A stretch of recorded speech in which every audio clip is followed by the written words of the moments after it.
Right, that's it. Swapsies. It's recording them. Okay, I'll just keep that. Oh, thank you very much. Slippery, right?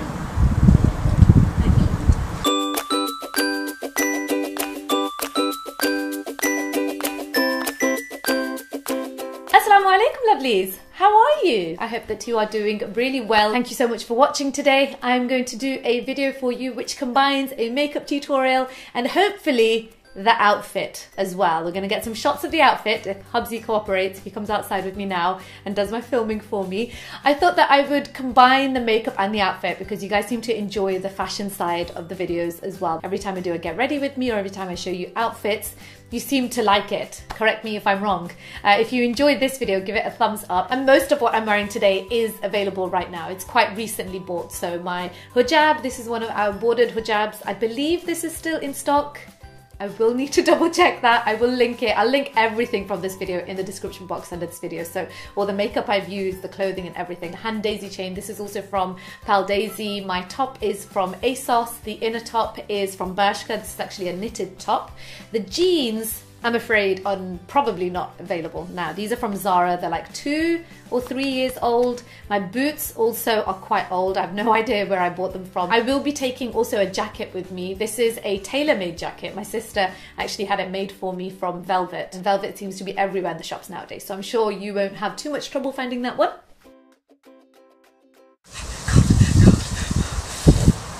And with that, let's get started with the tutorial. I am going to begin by placing a base all over my eye, a generous amount, all over the lid, right into the inner corner of the eye. Then I'm going to take some tape, which I have stuck onto the back of my hand so that it loses some of the stickiness and isn't so harsh on the skin or on my eyes. And what I've done is I've left a small gap between the edge of my eye and where the tape is sitting. Right, now I'm going to use some brown eyeshadow. This is by Inglot on a fluffy brush, and I'm just buffing that into the crease of my eye, just going back and forth. However, I want that brown to remain still quite strong because I want it to be contrasted against this orangey, this beautiful pumpkin colour.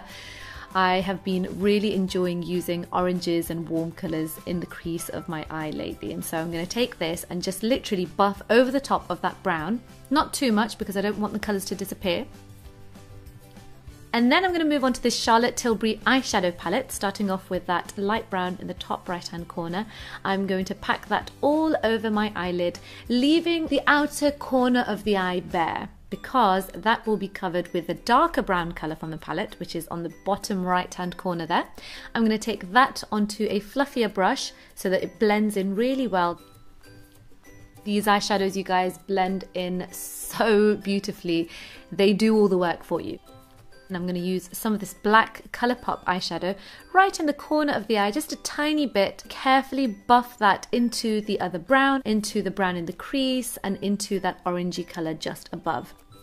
Then I'm going to take a clean eyeshadow brush and spread that black out, blending it in with the other colours there. Going back to the palette, I'm going to take some of the shimmery brown colour onto my finger. This colour is best applied using your finger. It's this shimmery, it's not even glitter. It's quite difficult to articulate what the texture of this eyeshadow is like. It's just really beautiful. It gives this very subtle shimmer. I like to apply it in the central part of the lid. And then I'm going to take the highlight colour onto a thin brush and apply that just under the brows. Now peel off the tape. Ah, relief. It's time for Amina to have a brow.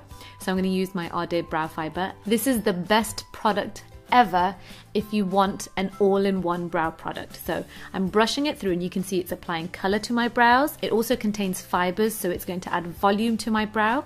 And then just to sort of soften out the edge there, I'm going to take a clean spoolie and brush through the brow.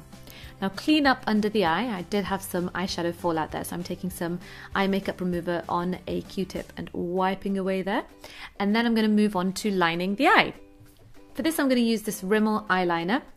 And as you can see, I'm pulling the eyeliner out past the edge of the eye because I want this eyeliner to be quite exaggerated. The lashes I'm going to use later are quite dramatic, and so I want the eyeliner, or at least the outer part of it, to be quite thick and defined, whilst keeping the inner part of the eyeliner much thinner.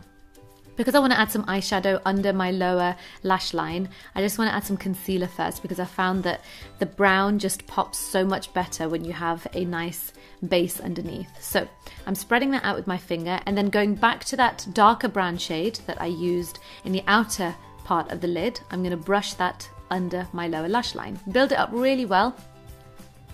And then take your eyeliner. This one is the Tarte, oh, I can't remember what this one's called. I love it. Whatever it is, they have nailed it with this eyeliner. I'm going to line my lower waterline and tightline with this. And then just using a thin pencil brush, I'm going to smudge out that brown and mix it in with that brown eyeshadow that was laid under the lower lash line. Finish off by highlighting the inner corner of the eye, again with that highlight eyeshadow. This eyeshadow look will not be complete without my lashes. So I'm curling my lashes first, pumping it lots of times, and then I'm using a clean spoolie again just to brush through my lashes. I like to do this because this cleans the lashes of any eyeshadow fallout and helps them to look blacker. You can also, of course, add some mascara. I'm going to use my Lashionary lashes for this, of course. These are Flutter. Love, love, love, love these. These are actually double stacked lashes, so they come pre-double stacked. I measured the length of it first by applying it along the lash line, took it away, trimmed the lash, and then applied the adhesive, which you get as part of your Lashionary kit. Apply your adhesive, let it dry for a couple of seconds, and then just pop that lash onto your lash line, and that's it. Those are the lashes done. I'm going to go over the band with some black eyeliner. This helps to really define the root of the lashes. Alright lovelies, now we move on to the base. For this I am using my Kat Von D Tattoo Foundation together with my Ardea makeup sponge.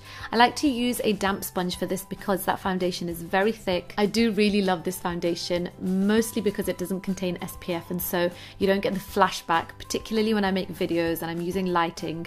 Oftentimes the flashback is not very flattering for the foundation, but this one is matte, doesn't have flashback, so I like to use it, at least for videos and photography. Okay, for concealer, I'm using my Kevyn Aucoin Sensual Skin Enhancer, dabbing that under my eyes and then blending out with my makeup sponge again.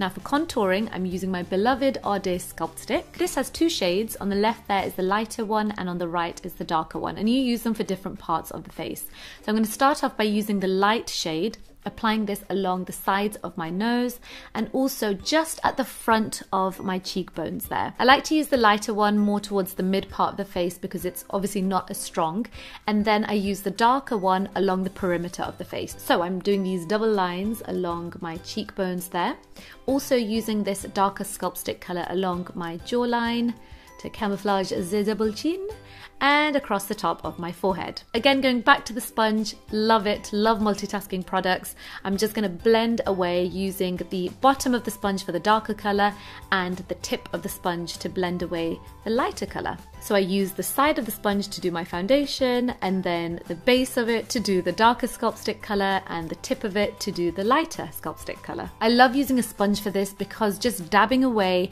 helps all of those base products to blend in so seamlessly together. And being a base gal, I have a thing for, you know, good foundation, good concealer. I love base products. It's really important for me to use the right tools as well as the right products. Okay, I am using my Ardea setting powder to set my concealer under the eyes. This is not yet released, but this is like the holy grail setting powder for me. It's just so flattering, so I always use that. Right, for blusher, I'm using, oh my goodness, how cute is this packaging? This is a Too Faced blush, which I love purely because of the, okay, no, the product is good too, but I mean, that packaging, you guys, it just looks so delicious, doesn't it? Go sparingly because they are so well pigmented. I'm literally just brushing the tip of the brush very lightly along my cheeks there, just for a slight pop of colour. And then I'm going to use the Too Faced, this is actually a bronzer. I believe this is the Snow Bunny bronzer. I really like this because it acts as a highlighter and it adds a little bit of colour as well on the cheeks. So I am dabbing over the top of the pink with this bronzer slash highlight slash blush colour. And then just using the lightest part along my chin, above my lip, down the bridge of my nose, and in the center of my forehead. Right, for lips, you guys, I'm going to give you two options. I practiced this look with the red, but I'm going to show it to you with this pinkier shade as well. The Balm have done really well with these new matte lip colours. They smell gorgeous, they've got fantastic pigmentation, they last for ages and they remain matte. And the best thing is they're not drying. At least they're not as drying as a lot of the other matte lip colours that I've tried lately. Not naming any companies. I don't like to name companies when I'm kind of bashing them, I guess, or saying negative things about them. Okay, I'm going back with a tiny bit of foundation around my lips there, just to conceal a little bit further, and that's it. This is the final look. Which one do you prefer? Did you like the lighter lip colour or do you prefer the red one? Comment below and let me know. I am more inclined towards the red, I have to say. I've been digging the darker lip colours. I really hope you enjoyed watching this video today, lovelies. If you did, give it a thumbs up. And I also want to hear from you if this is your favourite time of year. Are you a winter lover or are you just counting down to summer? Okay, I'm going to leave 2 other video options for you guys on the screen right now. Take your pick if you'd like to watch some more of my videos. Subscribe button is also there on the screen. Click on that to stay updated with my videos I upload. I almost forgot there. Every Wednesday and Saturday. How could I forget? So catch new videos twice a week. I'm also on social media. I'm on Facebook, Instagram, Twitter. Go and join me there. Have a lovely day and I'll catch you very soon. Toodles.